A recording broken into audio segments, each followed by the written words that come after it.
to kind of kick this off, we're going to do a couple things real quick. One, we're going to be talking about multi-threading today. So our goal is really to deliver playbook style, a multi-threading playbook. So this is going to be, how do we increase our rates by involving more of the right stakeholders in our deals? We're going to talk everything from the preparation of that, the mindset going into it. We're going to get really tactical with, hey, if I start a sales call below the line with a manager, maybe director, and I have to work up, if I start above and have to work down, how to multi-thread on your team selling. We're going to talk about all that kind of stuff. I want to thank our sponsor, Orem, before we dig in. If you guys haven't checked out Orem, you got to check it out. It's I don't know how you cold call without a tool like Orem because the connect rates are so low these days. So make sure to check out Orem if you're an AE or SDR leader. The virtual call floor is personally my favorite. Just being able to replicate a call floor in a virtual setting and have that team sort of vibe is really awesome. So today's speakers,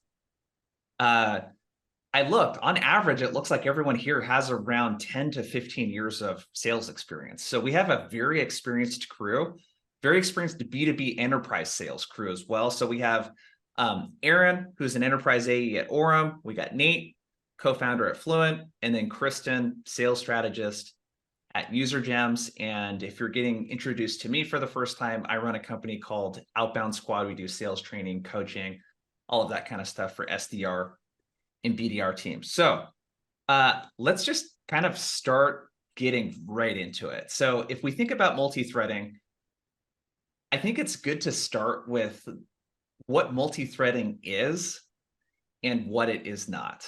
So I'll kick this first question your way, Kristen. What is multi-threading, and maybe what are some of the common mistakes that you have either made in your career or see reps making? And we'll start there high level. Yeah, definitely made a lot of mistakes. And that's, I think, why I come on these things, is hopefully to keep people from making the same mistakes and just start with the with the good things I learned the hard way.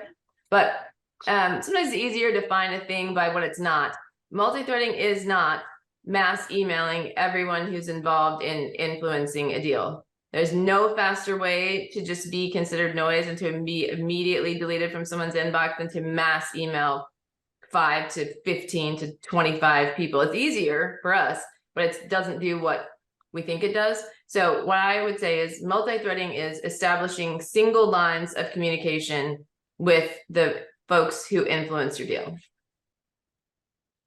Single lines of communication. And when you say communication, this is having contact in one form or another through a meeting. Have they hopped on a meeting? Have I physically talked and spoken with this person? Yep. And don't forget, I mean, obviously phone calls and texts, but don't forget, if your buyers are on LinkedIn at all, don't forget LinkedIn messages, because people will frequently tell you things via LinkedIn message that they would never put in their company email and maybe not send through their company device. It's kind of the halfway point between, it's not as intimate as texting, it's not as impersonal as company email. Like, people will spill lots of tea if they're on LinkedIn. Aaron, what about you? Where do reps typically go wrong when it comes to multi-threading? And maybe step back, and if you care to comment on the importance of multi-threading, especially in the deals that you've been working. Yeah, I mean, I could give you an example of what's going on in a current deal that I have, which is, we do free pilots at Orem. It's a big part of our sales process. So this will be relevant for some people, not all people, but, you start with, a rep maybe who starts using Orem for free. They start producing results. And then I go to their manager. Obviously, the salesperson that I'm working with is not going to get the deal done. I go to their manager, parade around the results, and then I go to another manager and start parading around the results. And so you have like verifiable, some sort of value-oriented thing that I can offer you. And usually the message is like, look, like, we've got the template of success already for one rep. Like, why don't we share that for other people in the organization? If you don't do free pilots, you have to use other customer results. that are relevant for that person. So I think like that is like a super tactical answer for like what is multi-threading in my world. But I think like the key thing there is that there's some sort of value oriented, like outcome oriented, right? Either some increase in revenue, reduction in cost, or reduction in risk that I can show to them with some that has some sort of relevance and is like is believable in some sort of way. So you sort of hinted at something there I think is very crucial when we're thinking about the objective with multi-threading, and it's by getting more people involved and more input, I help de-risk the purchase for the buyer. And a stat that I like to use a lot, there's a couple of them that are really interesting actually. McKinsey's got a stat that 7 out of every 10 change management initiatives fail when companies look to bring in software or professional services and make big change management within their org. 7 out of 10 times it fails. And I think it's 53 or 56%, according to Gardner, of buyers regret what's the equivalent of buyer's remorse in B2B. So they regret the software purchase. So Nate, when you think about multi-threading, you have a lot of commentary on this in your book, especially Selling With. Go make sure to check it out on Amazon. What is our objective? Because I think that what makes people very uncomfortable is you oftentimes hear, I don't want to go over my point of contact's head, and yeah, I don't want to do this and that. And I was talking with a rep yesterday who's working like a 500K deal. He's single threaded on that deal. And I'm like, oh man, it just hurts when you hear that. So what's a more buyer centric way of thinking about multi-threading in terms of what we're trying to accomplish? Yeah, so there's some nuance in the point that you raised that is a very good one. One of the key outcomes of getting more multi-threaded in the deal is you're reducing the risk of a failed project on the buyer side, which they want to avoid. And at the same time, multi-threading is not just adding more contacts in. More is not always better, because then you get this very dysfunctional, sprawling committee where just nothing gets done at all. So multi-threading is adding the right contacts into the deal with enough influence in order to actually make that change happen. So part of what I think about, multi-threading done right and the objective of it is building influence inside of the buying conversation that as a seller, you're not always going to be a part of. So have you brought together the right groups of complementing contacts, different roles, perspectives, standings in the org to be able to sell the change internally?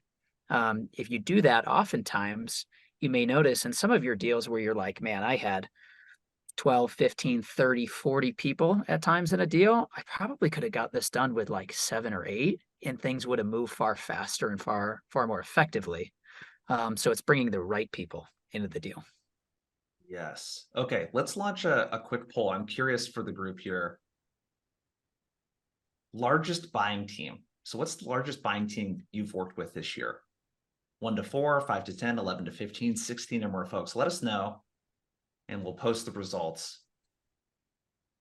So, I mean, that's really at the crux of this. And UserGems has got a lot of great, data around this, Kristen, around, win rates go up around 20 to 25% when we start to get more of the right people involved and don't allow ourselves to be single threaded with 1 or 2 people. But let us know in the poll here that we got launched, what's the largest buying team that you've sold to this year?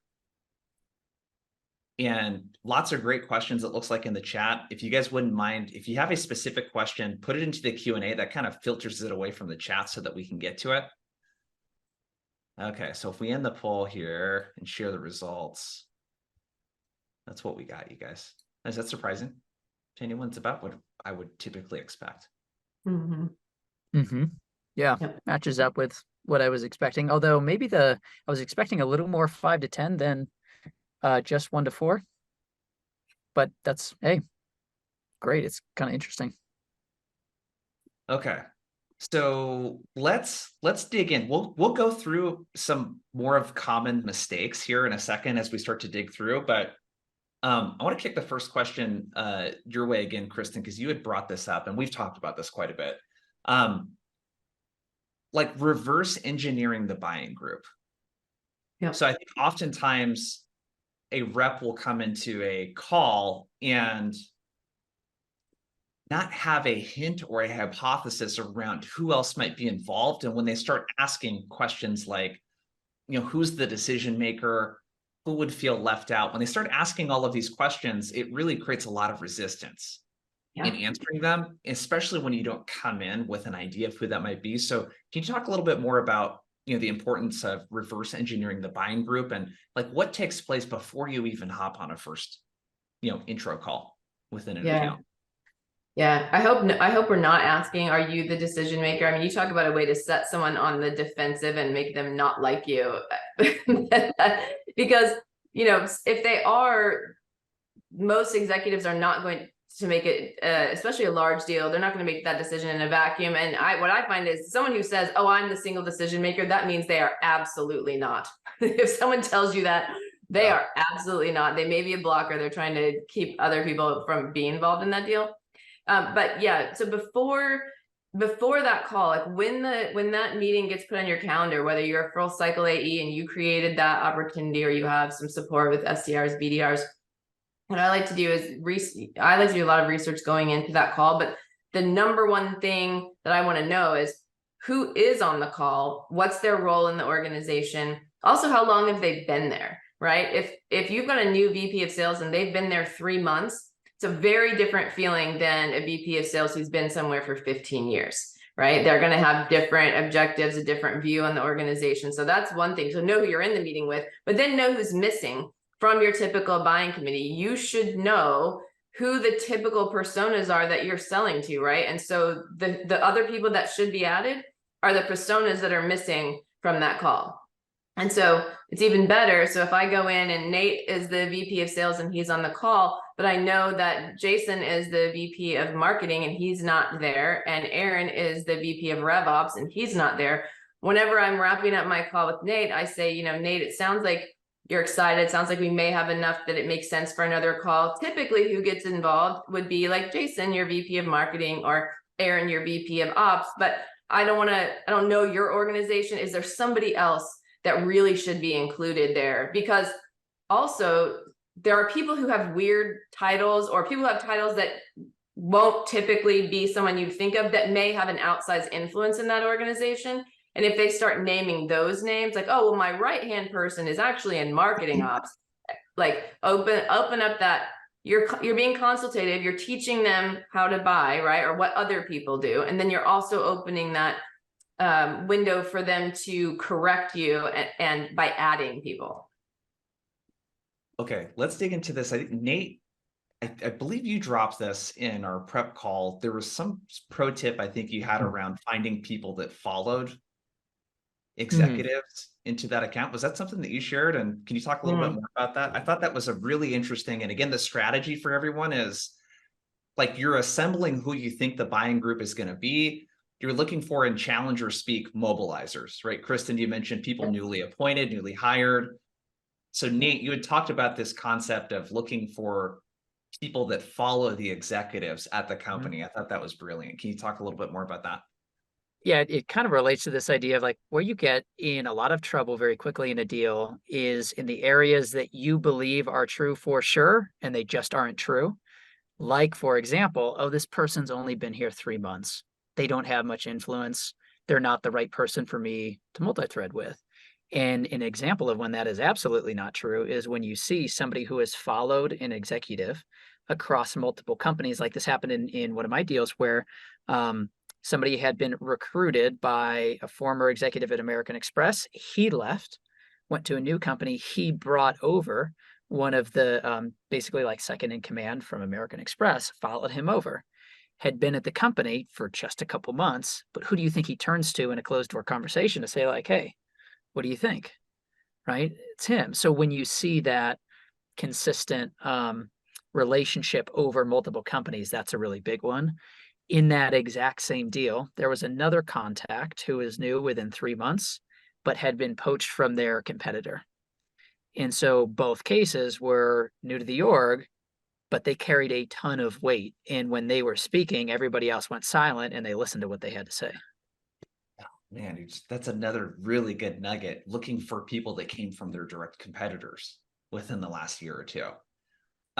You guys, if you're not doing this on LinkedIn Sales Navigator, I mean, you can open up the account view and just in past company, put in the competitors, and then look at, for me, I'm selling sales training. I started doing this and it's really clutch. Like you look at the CRO and you look at the VPs that are in the org within 6 to 12 months that came from a previous position that the CRO held. And it's just, you're 100% right. These are really great people to prospect to actually as well, even before that first initial conversation. Love that. Aaron, any other pro tips from you in terms of, hey, this looks like a pretty big deal, like research and thinking about the buying group or any other type of prep that you do prior to a call through the lens of, multi-threading and really understanding who might be involved? Well, I mean, in general, in terms of like who might be involved, I feel like there are patterns to who should be involved almost always. And I do, like, in my opinion, it's very easy to ascertain like who should be involved through titles. And I don't see too much variance from that in my world. I am selling to sales organizations, so titles tend to be fairly like consistent in terms of like role and scope and responsibility. So I think that don't reinvent the wheel. There are consistent people who are a part of that. I do think what is important is to understand like what is typically important to the levels that you are speaking to, and that is not always necessarily obvious, and that's why those first calls are so important in terms of, and then in terms of being able to like extract that information, and like there are tasteful ways to ask those questions, and then like very salesy obvious ways to ask those questions. So maybe like obsessing over how you are phrasing questions to get the information you need, I think is a worthy exercise. But there's usually some sort of like metric that people have. Like as an example, people call it I have a pilot that I'm running, and a big initiative is first meetings. And just like understanding that even the semantics of how they describe that like create some sort of familiarity there. I know that's not like a super big idea, but initial meetings, first meetings, whatever, like try to speak their language, trying to pick up those little details that helps you more like build a little bit of like trust. Oh, like when you're speaking to a higher level person, this person actually understands our own internal lingo. So I think that can be helpful in artfully pulling other people into the process. Totally. I mean, the equivalent for me is, do they call them SDRs or BDRs? And oftentimes SDRs will do inbound and then BDRs outbound, or it's all BDRs and there's an outbound. There's so many different nuances there around people, what they call account executives too. So any of the internal type of language that they use is super important. How do you guys think about, before we dig into dynamics of the call, and we have a lot of great questions coming in, again, put them into the Q&A if you got a very specific question to make sure that we get to it. I'll kind of open this up to the group. How do you think about the communication that you're going to have prior to that first meeting with stakeholders that are not participating in the first call? So an example of that would be, I'm hopping on a call with a manager and a few people on their team because it came inbound, or maybe it's a director and a manager, or a few people, but the senior stakeholders are not participating in that call. The economic buyer is not on that call. How do y'all think about the communication with stakeholders prior to that call? The stakeholders on the call or not on the call? Not on the call. People that are not on the call. People that are not on the call. And this is basically in terms of like follow up to this meeting, I'm assuming.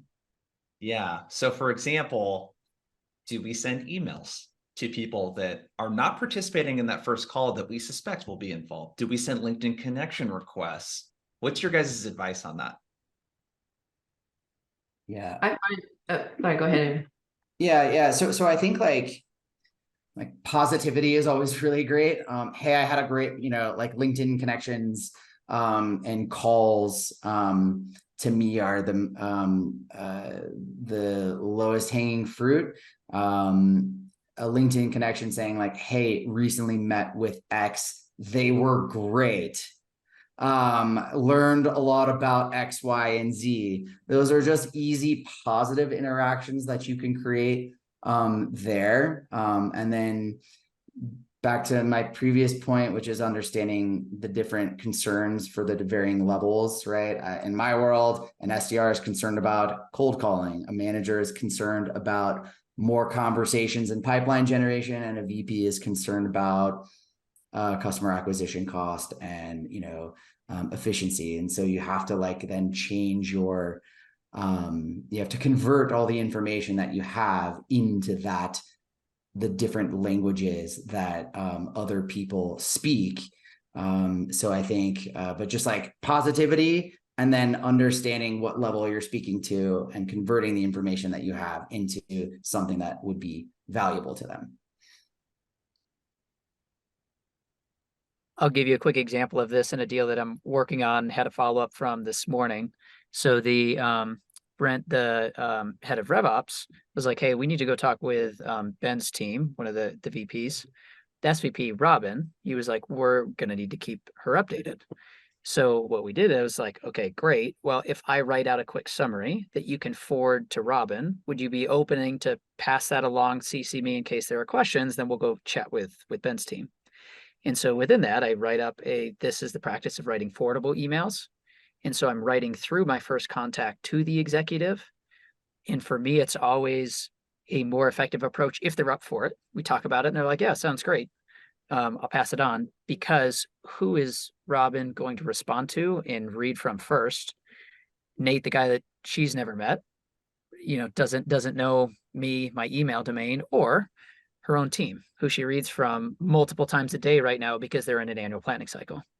So I'm a big fan of pre-communications done through the buying team that you're looped into, because the chances that actually gets read, digested, seen just jumps way up over an external sender. No. I like this in the chat here. I normally write an email to non-involved stakeholder prior to the meeting, informing them about the meeting and potential outcomes. I think that is a clever way to do it. Like, hey, just wanted to let you know we're meeting with so-and-so to discuss XYZ. I think that's a clever way to do it too. Well, this is a play that you talk about a lot, Kristen. Yeah, it's one that we do a lot at user gyms, and frankly, I don't know why other places don't do it, but we have a very specific, I kind of developed a very specific way to do it. I like to reach out before the meeting even happens, right? So like I said, if I was set to meet with Nate, but Jason and Aaron weren't on that meeting, I like to find, the 3 executives that aren't on that call, that are involved in my purchase. And then I like to have 3 touches with them as the thing kicks off, right? And just say like, hey, Jason, just want to let you know I'm meeting with your colleague Nate on Tuesday. No, every executive isn't involved in every part of this purchase, but wanted to give you an opportunity to join. If not, no worries. I'll send you the readout. I haven't asked you for anything. I've let you know it's happening in case you do want to join. Sometimes departments don't talk to each other and they're trying to solve the same problem. So sometimes it is more efficient for folks to join. And then I like to connect with you on, I like to actually send a comment of something that you've said on LinkedIn, if that's at all possible, just to keep my name in front of you so you start to know who I am.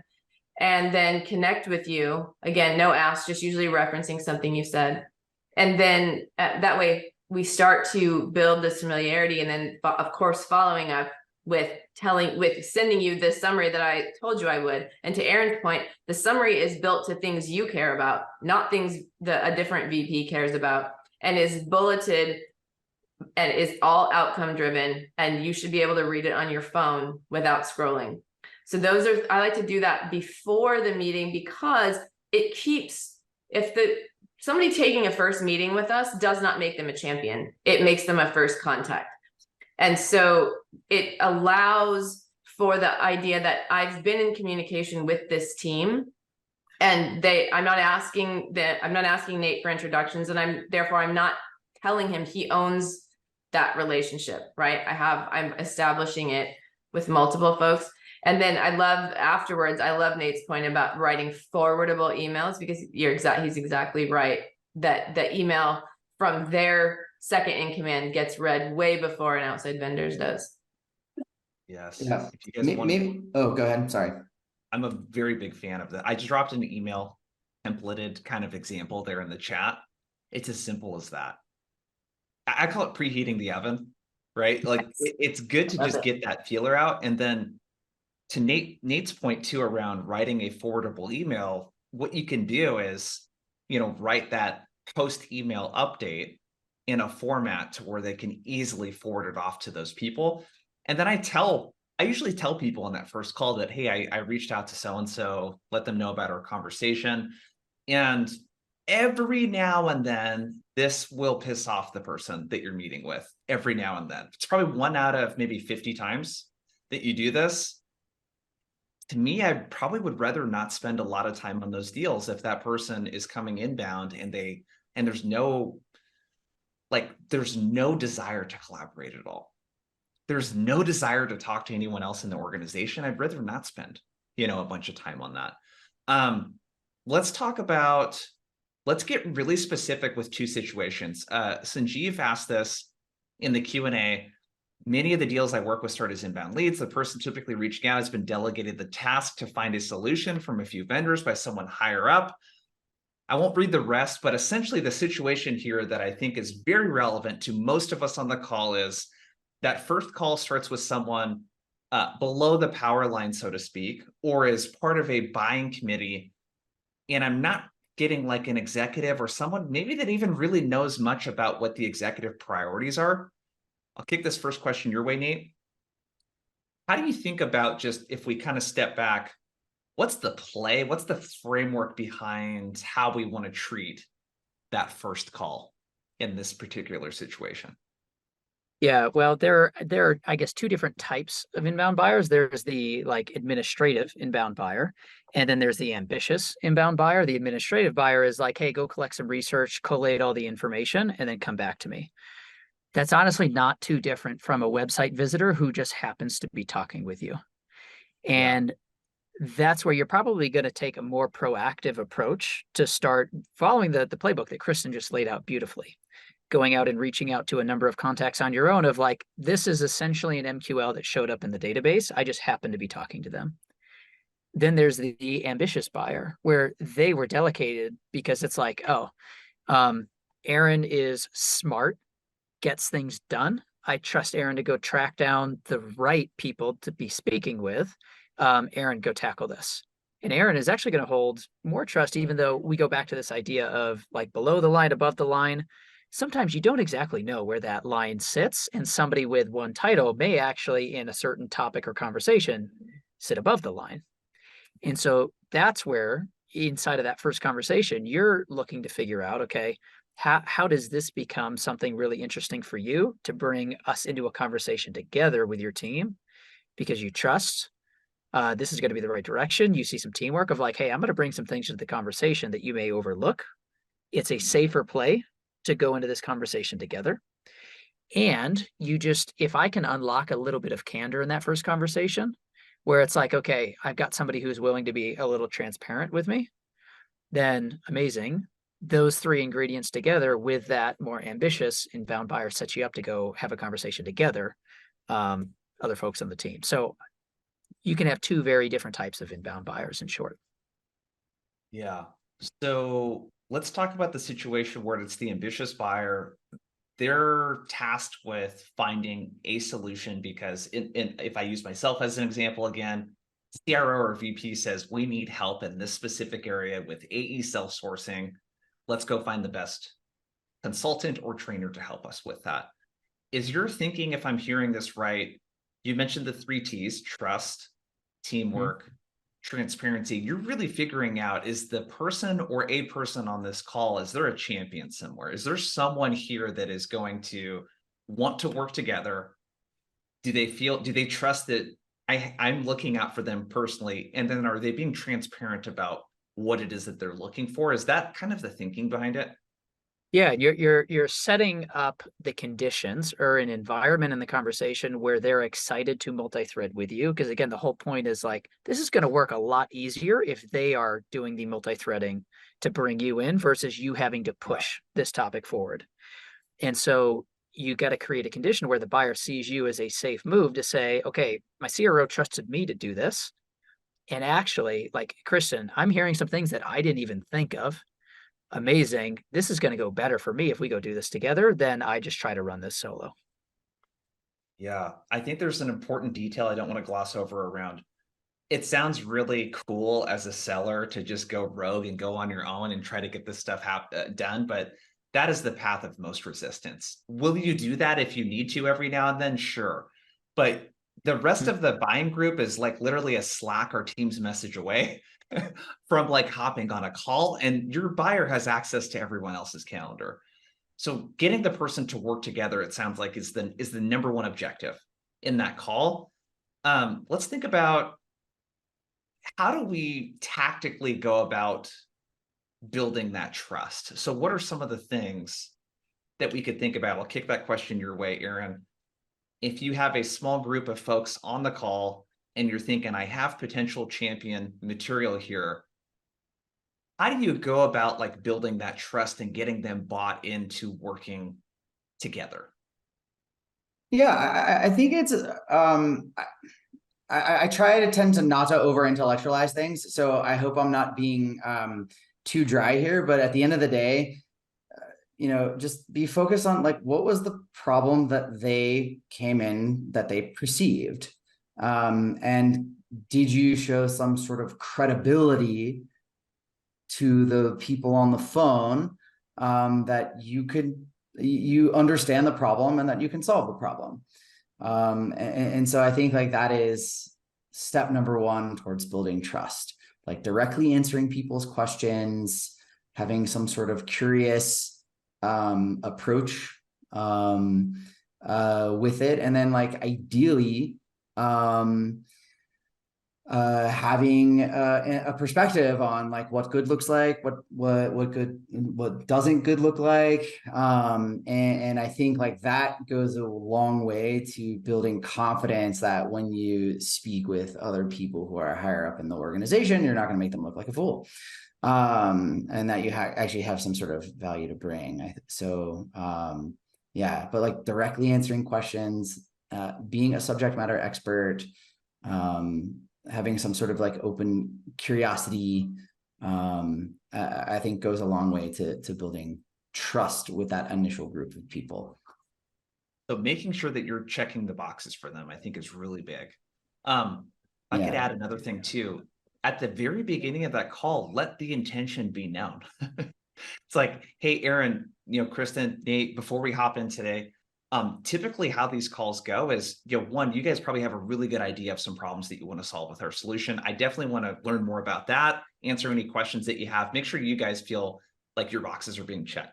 Typically a next step, if you guys see that this is a good fit or potentially worth exploring, is we're usually getting the perspective and involving a few other people like your VP of sales, who's going to know how this fits into the 6 to 12 month plan, enablement, who's going to really kind of shape the training content. I'm using myself as an example here.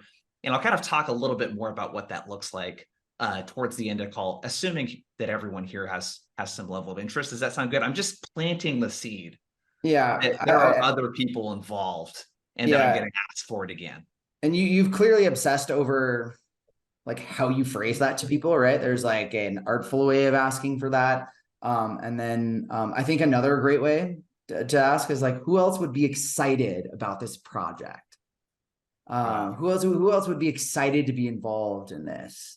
I think it's like a super positive framing and generally gets like a good response. There's no singular way to ask those questions by any stretch of the imagination, but obsessing over how you frame those questions, I think, is a very useful exercise for anyone in sales.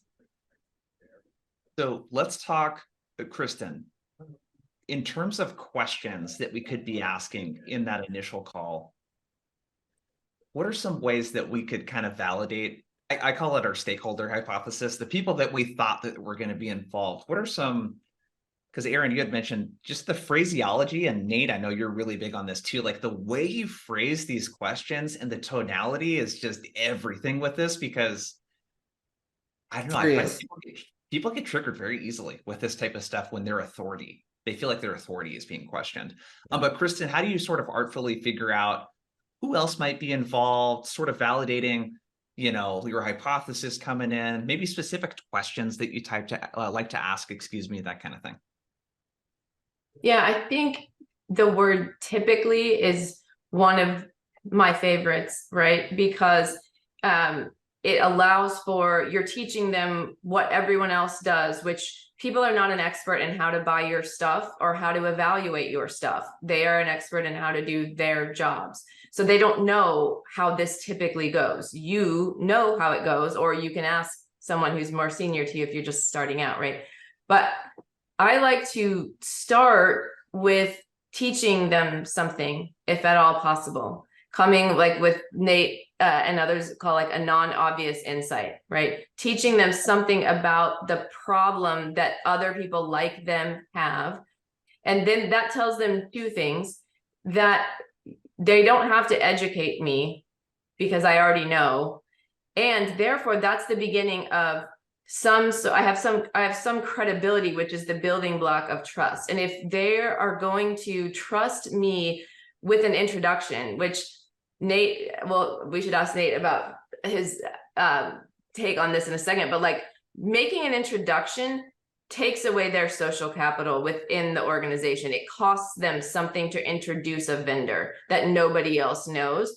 And so if I want that trust, I need to teach them something, come with an insight. It can be what their competitor is doing. It could be what other people in the space, you know, are having a problem with, some sort of something. And then say, okay, and then they agree, you know, say, okay, well, typically people are experiencing this problem.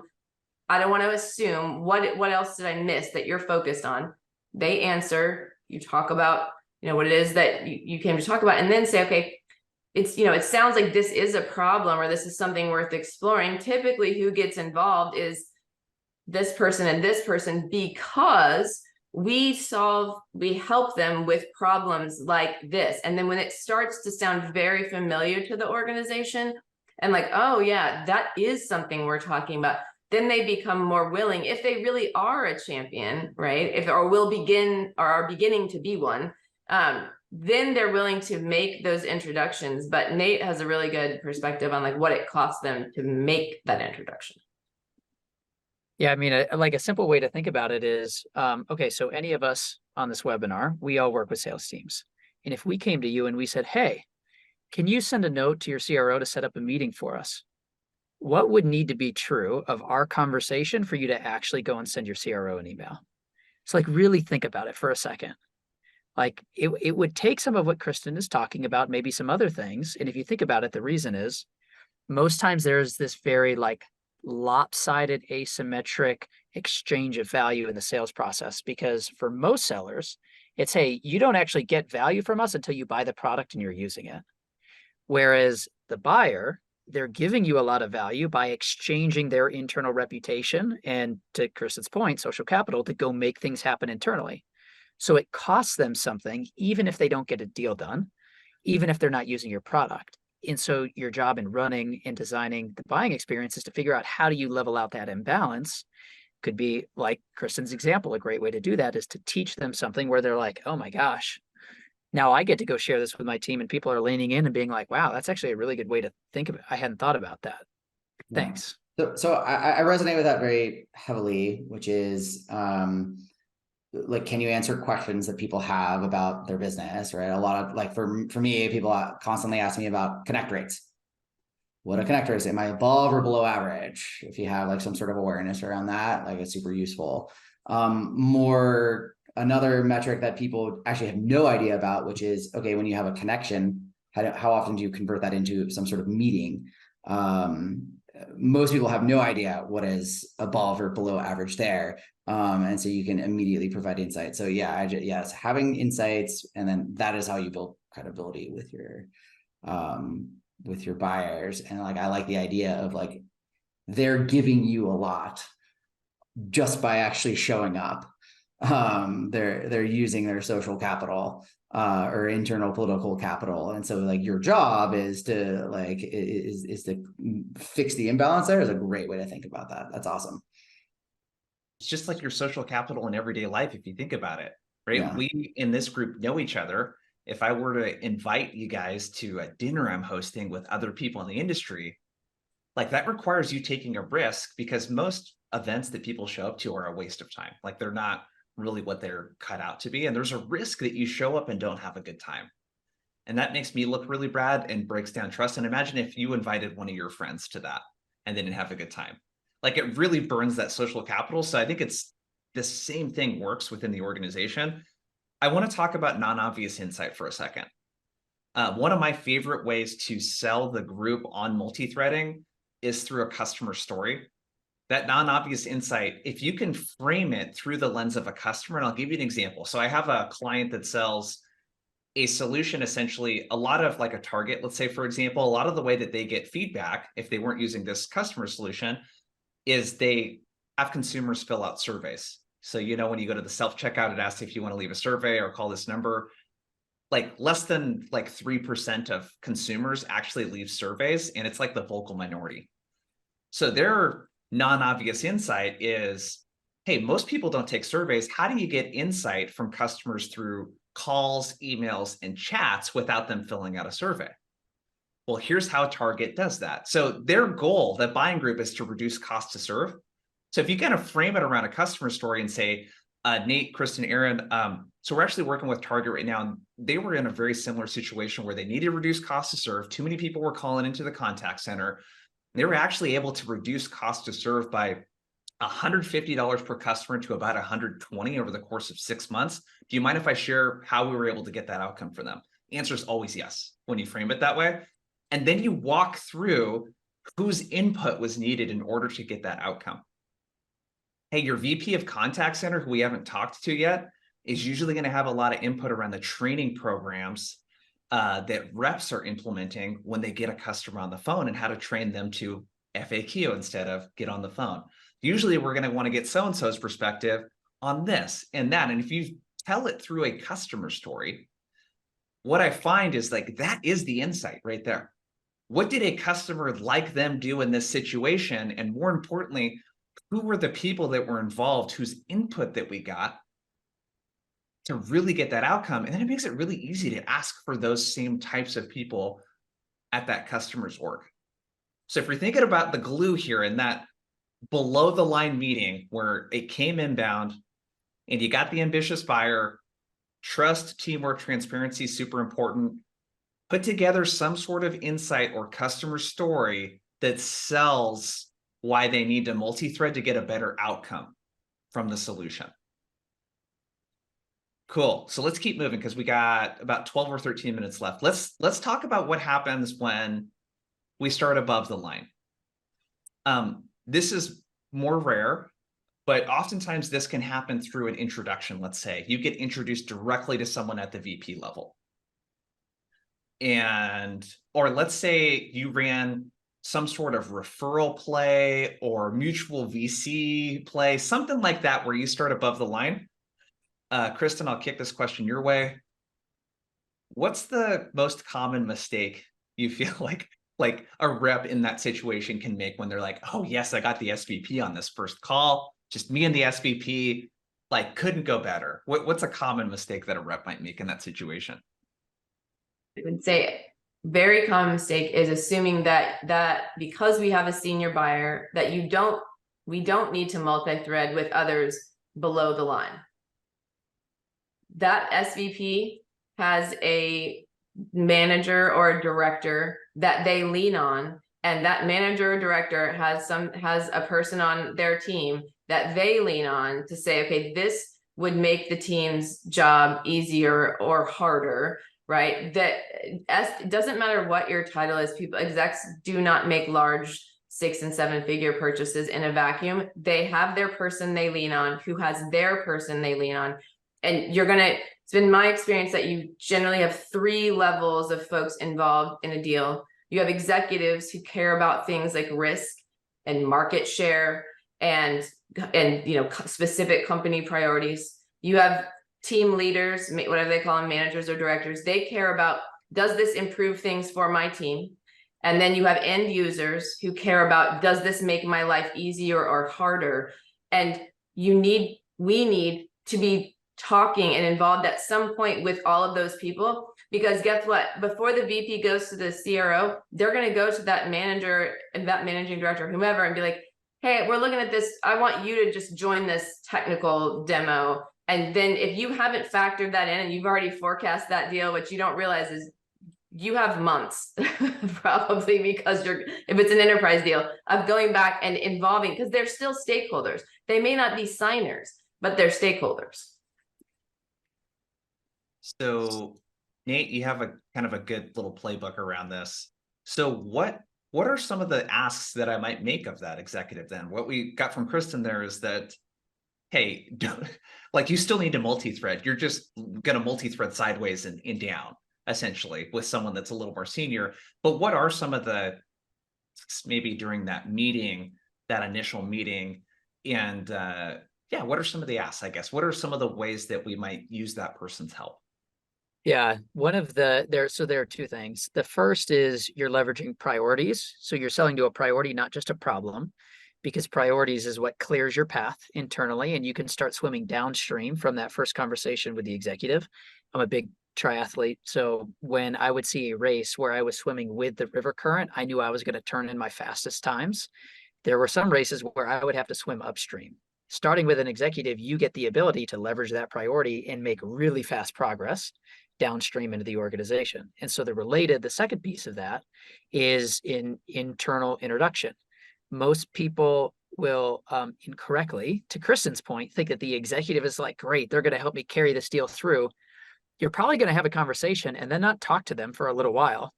And you're going to find a true champion who is going to run the deal process with you. Most executives are not champions in the sense that they are not actively moving the deal forward with you. They will greenlight a deal, but they're not in the day-to-day. And so the best thing that you can do is, one, get the priority to back you. And then two, understand who they believe is the strongest executor on the team to go run this process with, and then make that conversation happen very quickly because it's coming from that executive introduction. Yes. So priorities, this is where you get the common language, Aaron, that you had brought up earlier. And Nate, you talk about that a lot, where it's like, I can use the internal language now because this person, like, they own that priority, right? Mm-hmm. And then leveraging them for introductions. Love that. Aaron, do you have anything else to add? I wanted to do a little Q&A. We got a bunch of good questions. Anything else that you would add? Okay. So let's talk about, this is an interesting question. So Josh Lewis asked, what is the balance of time spent in discovery and understanding the specific problem versus multi-threading? In other words, how much of the problem of the VP should you understand before bringing them in? It's a really great question, because I think, to add a little more context, oftentimes, like if I'm speaking with a sales enablement manager on a first call and they don't know the VP's priorities, that's a really bad call for me to walk into with the VP of sales and not really understand what's important to them. So I'll kick this first question your way, Aaron, and then kind of open it up. When we're talking to people that may not know the executive priorities, how much of that first call are we spending trying to kind of dig and talk about that? And I know that every call is different, but what I find is that this is something people save for like the last 90 seconds of the call and they run out of time, and there isn't really a good setup around this. But how would you recommend a rep navigates that? It's a really good question. So I know the common advice we get a lot in sales, like the only thing that we have is our time. And I agree with that 100%. But I also think people are like, in general, not efficient with their time. So I think you can accomplish a lot more than you think you can in the follow-up, in terms of approaching how you extract information. I think, like, look, if you got a 30-minute call though, like, it's really hard to like get high level business initiatives, especially when you're with lower level people. You probably got to save that for like the next call. I think my first objective on the first call is to build credibility with my prospects, and then use that first call to leverage that into deeper discovery on your follow-up calls. So like, I don't know how much time you have. Is it hard for me to quantify how much time? You know, I hear a lot of people, a lot of advice is given out about, should I spend time on this deal or not? I don't feel like I ever run out of time on deals, and I work a lot of opportunities. I definitely prioritize. But there's always, you know, if you can find efficient ways to do things, then there should be enough time. I don't know if that's like, if I'm out in left field on that opinion or not. So yeah, I guess like trying to summarize my thoughts on that is a good question. I do think that your first call, you're probably not spending a ton. You haven't earned the right to get at those higher level objectives often.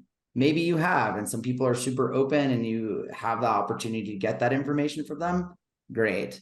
But I'm typically focused on building credibility with those folks on the initial call. So I spend almost very little time on it. Maybe I'm giving everyone bad advice here. I don't know. Like that is how I think about it though. I actually be curious if my colleagues on here agree or disagree with me.